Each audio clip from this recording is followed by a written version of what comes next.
अगर अदालत को यह पता हो कि अपराध हुआ है लेकिन यह तय न हो पाए कि आरोपी ने कौन सा अपराध किया है तो सजा कैसे दी जाएगी।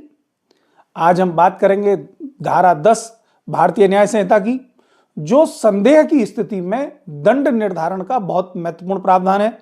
नमस्कार दोस्तों, आज आपका इस नए अंक में बहुत बहुत स्वागत है।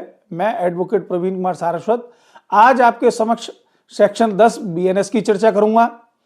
धारा 10 कहती है कि जब न्यायालय यह निर्णय देता है कि कोई व्यक्ति कई अपराधों में से किसी एक अपराध का दोषी है, लेकिन यह संदेह बना रहता है कि वह किस अपराध का दोषी है और सभी अपराधों के लिए समान दंड नहीं है, तब आरोपी को उस अपराध के लिए दंडित किया जाएगा जिसके लिए सबसे कम दंड निर्धारित है।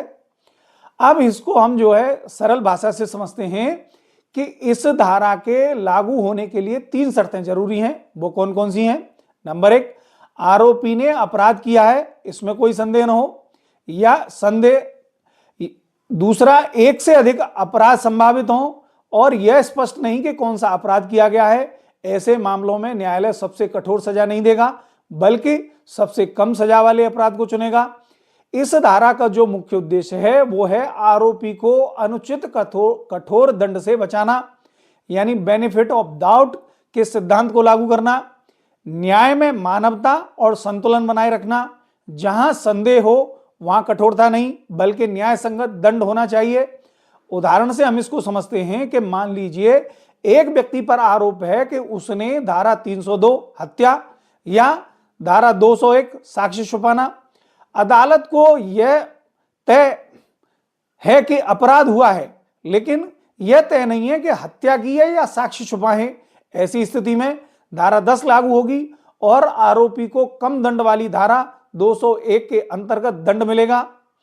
अब इसको हम एक केस लॉ से समझते हैं। Queen versus Ramachandran 1874। न्यायालय ने कहा था कि जब यह संदेह बना रहे कि अभियुक्त ने कौन सा अपराध किया है तो उसे अधिक कठोर दंड नहीं दिया जा सकता।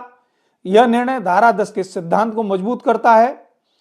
अब हम धारा 10 के कंक्लूजन की बात करते हैं। धारा 10 यह सुनिश्चित करती है कि संदेह के आधार पर किसी को अत्यधिक सजा न दी जाए। यही है भारतीय आपराधिक न्याय प्रणाली की न्यायपूर्ण आत्मा। ऐसे ही कानूनी प्रावधानों, आसान और गहरी जानकारी के लिए चैनल को सब्सक्राइब करें। बहुत बहुत धन्यवाद।